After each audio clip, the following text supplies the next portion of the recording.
Bam! Scared you, didn't I? In any case, Diablo 4, finally, after only 3 short years, has finally added a leaderboard. Exactly! The mechanic that literally no one asked for, wanted, or even ever mentioned. But they finally did it, okay? This is exciting, obviously. Maybe at some point they're also gonna add the rest of the fucking game that we don't have. But, you know, small wins, small wins. These are great strides. 3 years for a leaderboard. Probably 15 more until there's an actual game or something. Great stuff, great stuff. All right, diving into Diablo news. This week saw the release of The Tower, the competitive leaderboard activity for Diablo 4. And immediately, many players are wondering... Immediately, everyone was disappointed and asked why. What's the point? That's it? It's just a pit with no rewards? And Based. yes, that's it. This is a feature designed for the vocal minority of players who wanted a leaderboard activity. It's largely similar AKA no one. to the pit, with some slight modifications. God, I love when Blizzard listens to no one and adds things for no one. That explains so much how we have gotten honestly to this point, doesn't it? Made for better competitive balance. Personally, I find the tower much more fun than the pit because it avoids many of the less fun map layouts of the pit. That said, I only did a couple tower runs because I'm not a competitive player and this activity is not for me. But hopefully it satisfies those who have been asking for leaderboards since launch. The fact that this released a month into the season does mean that those topping the leaderboards have absolutely disgusting gear. You can generally inspect their profiles. This was one concern that people brought up back when we learned that the season would not launch with leaderboards. The longer into a season you go, the more leaderboards will be dominated by perfect gear that people buy off of grave. By the way, not even the fact that people are obviously spending hundreds of dollars. I'm not gonna show, but if you Google Diablo 4 real money buy, you will find that there's literally items that cost multiple hundreds of dollars. The only people playing this game is Elon Musk's Chinese gold farmer and bots who are getting items for him. Those are the only people left playing this game. And by the way, if you think that's unfair, well, obviously it is. There's no sugarcoating that part, right? But, like, why are people even mad? One, this was an expected outcome. Like hell, Blizzard is gonna ban the last 5 actual real players playing their slop. 2, it's always gonna be dominated by someone who gets super lucky by getting the super duper items, or people who play more. A lot of people mad about the fact that the leaderboards are not fair are people who literally play the game maybe 30 minutes a fucking day for 2 weeks. That's it. Now, granted, in Diablo 4 terms, that is a highly competitive player, honestly, because the typical Diablo 4 player plays for 10 minutes and then deletes the game again and waits for the next season. Market trade sites. Self-found specific leaderboards will fix that. The devs hinted that there will be something like this coming in the future. Yes, because, you know, why couldn't... boys, listen, that's not going to be even 3 years. That's going to be just 2 years, okay? The self-found leaderboards are only going to be 2 years to implement. Unless, you know, the current leaderboards is not deleted because reasons, obviously. I don't believe it'll be a solo self-found mode, but rather just a self-found mode. So solo self-found meaning you're in your own instance, you don't see anyone else. Just self-found being there are other players, but you cannot trade with them at all. This would mean that the competitive aspect would be fixed because now, well, any gear that you see, you found yourself. So this would address one of the 2 issues. The second one being the later into a season you go, the less leaderboards are about skill and the more they are about time invested. More time. Sounds strange because when the hell has Diablo 4 been about skill anyway? Time means more chances at getting great items. Early leaderboards mean someone who got a lucky drop, yeah, they can leap ahead, but in general, everyone is at a more even playing field, and therefore skill matters more. A month into a season, good luck competing with someone who has been clocking 5 hours a day every day. Yeah, but isn't that fair, though? Honestly, isn't that fair? I hate the fucking competitive narrative that so many games are pushing. Oh, leaderboard should not favor the people who actually play the game more than other people. Like what are those opinions? There's so many games that have this problem. There's a bunch of fucking two brain cell morons who are like, oh no, these leaderboards are bad. You see, I can only play for 10 minutes a day, so it's not fair that I cannot compete with the people who play 12 hours a day. You win some, you lose some. It is what it is. Like, stop crying. Like, Jesus Christ. Like what? Do you want a leaderboard exactly, specifically catered to the exact amount of time that you have been logged in? Is that what you want? Because if that gets added, you're probably going to complain about something else anyway. Everyone who complains about the leaderboards because they're unfair and reward people who actually put in time is the most messed up thing ever. It is just horrendous. If you only play a couple hours a week, or if you only... And not because it's stupid. It's just the mindset is a complete loss. Played seriously for the first week of the season. Still though, in the future, leaderboards will launch at season start, so this is a moot point. They are in beta right now, and once they're out of beta, they will also have some kind of rewards attached to them, likely cosmetics or titles or something to show off. Now, one thing that was a surprise to me is that the tower runs, the leaderboards, run in 2-week cycles, and I'm not sure how I feel about this. I guess ultimately I don't really care because this isn't for me, but I'm concerned that the same issue that happened with the Gauntlet will happen here. Does anyone even remember the Gauntlet? Does someone really care to be king of 1 out of 7 2-week cycles in a season? Or do they care about being the king of the season itself? Now, I used to follow the leaderboards back in Diablo 3 days, and I would note at the end of a season who topped leaderboards. And players basically spent the season preparing to make a big push towards the end of season.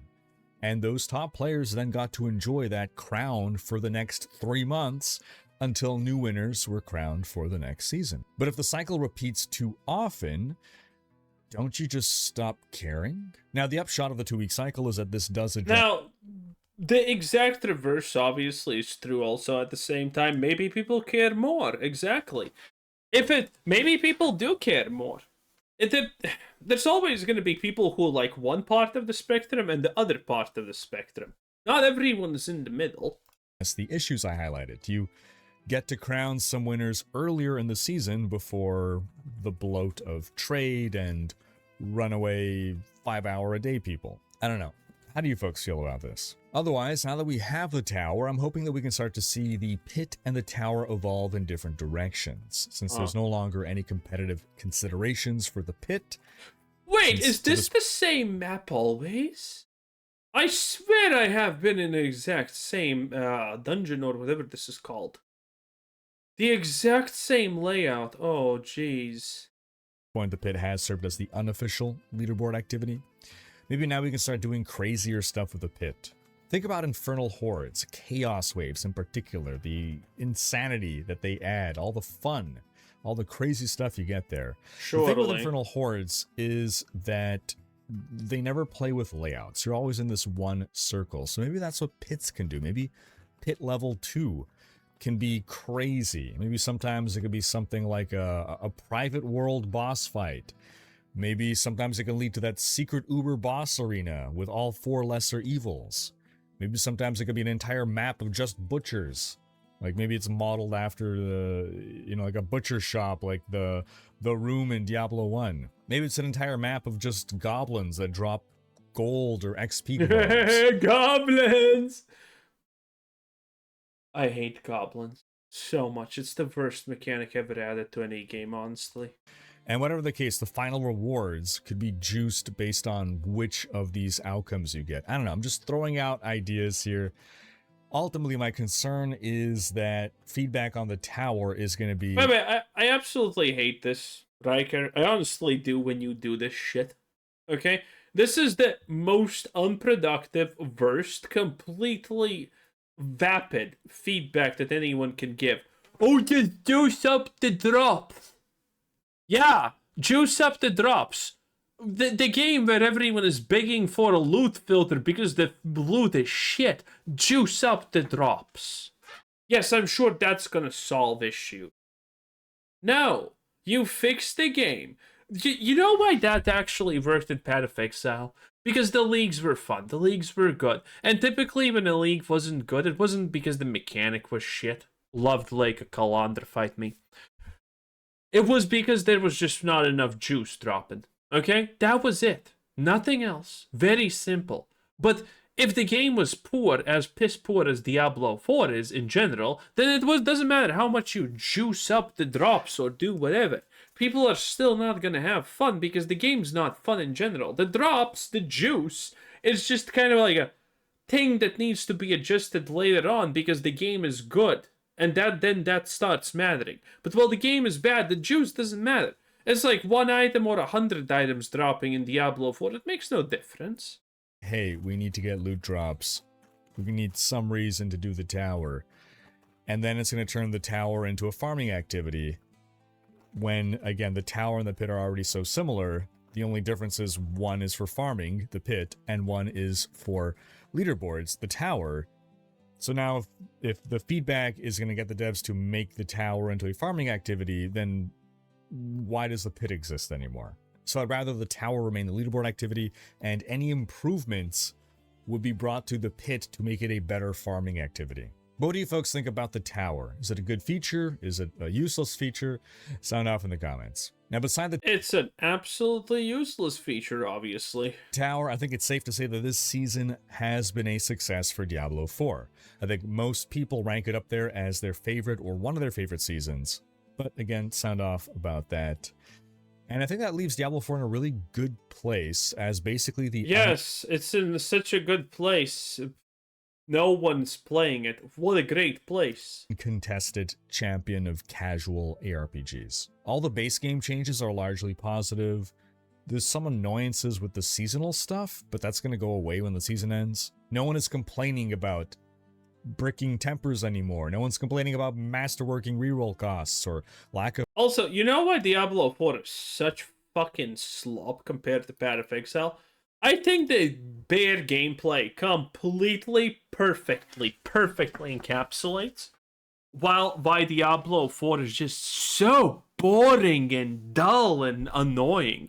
Like, look at this gameplay. Is basically the uncontested champion of casual ARPGs. So you just go in and bash, pulverize. And the thing is, nothing here matters. Your HP doesn't matter, your opponents are stunned, your resource doesn't matter, it's free. There's no cooldown to anything that you're doing, and any cooldown that you have actually doesn't do fucking anything. And you're never changing how this feels or how this plays. It doesn't matter if you're doing pit 85 or pit 275 trillion. The bear is always gonna be exactly like this. This is why people quit the game before level 60, because a level 57 bear is effectively the exact same gameplay as a level 85 pit bear. And the difference between that is literally night and day, by the way, in terms of power. It's night and day, but it doesn't matter because they feel the same. In Path of Exile, you have attack speed that makes your characters feel different. You have AoE that you can increase and make it different. You have ways to add other skills, trigger and proc. And you have ways to make your characters feel different. In Diablo 4, you don't. Your level 40 character in some cases is going to play exactly the same as your level 80 character. 80 pit character. It doesn't matter. There's no difference. There's fundamentally no difference. It will never change. Only the number will change. Nothing about the gameplay, nothing about the way that things look is going to change except this number. A number is the only thing that goes up. And nothing else about the gameplay will ever functionally actually change. It is crazy. It is absolutely diabolically crazy how bad it is. And Path of Exile just avoids it so good by allowing you to increase attack speed, increase this, increase that, increase these things. It makes every character feel different. Here, every character is the same, and it always will feel the same. RPGs. All the base game changes are largely positive. There's some annoyances with the seasonal stuff, but that's going to go away when the season ends. No one is complaining about bricking tempers anymore. No one's complaining about masterworking reroll costs or lack of mythic items or lack of gold. The events that we've got as well have been Yay, everything is now given you for free without any trying or anything. Yay, that can only be a good thing, right? Successful. The Goblin event was well timed and enjoyed, and now they followed that up with a Mother's Blessing event. That was a nice touch. That's going to run until Tuesday, I believe. Quick note, the best way to farm XP in Season 11 is doing lair bosses, though I also hear good things about Ether Lords and Infernal Hordes. But if you do plan to farm XP, make sure you run a Forgotten Wisdom Nightmare Dungeon to grab that XP well to get a 15% XP buff for 1 hour. Now, again, no one's saying Diablo 4 is a perfect game, far from it. It's still very much lacking in the endgame department with regards to giving us something to really sink our teeth into there. And the expansion seems to be addressing this, though, so hopefully that's going to deliver. Outside of that, though, the base game is in a very good state right now. So that means we're just going to continue to nitpick things. I like how this thing just, one, clips into the ball and clips into the pillar. Two, you can avoid it just by standing inside of it. It's like, what was the point of this shit? Like, seriously, what was the actual point of this boss?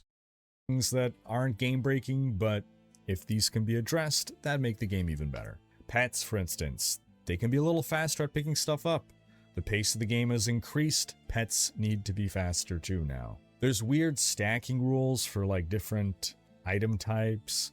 We have just in general too much storage stress right now. More inventory space or more stash space or dedicated stash tabs for different things, or some materials need to stack in higher quantities. We're collecting so many different keys and tributes and compasses and boss materials and doodads. Yes, this is a common problem, Riker, when you have it too. Whoa, why is he showing Diablo 2? Oh, this is Diablo 1, what the hell? Oh, this is a mod. Than most game studios. The Hell is a total overhaul mod for Diablo 1, with 6 player classes divided into 30 subclasses. Whoa, there's over 300 summons. Unique monsters, over 4,500 new unique items. Whoa. You can run instead of just walk. Okay, this game already sounds better, and it is better than Diablo 4. Congratulations, Blizzard. You got outdone by someone who likes trains in their basement making a mod for a 50-year-old game. Billion-dollar companies, everybody. Billion-dollar companies. Anyway, that was Riker 10 out of 10. Bye.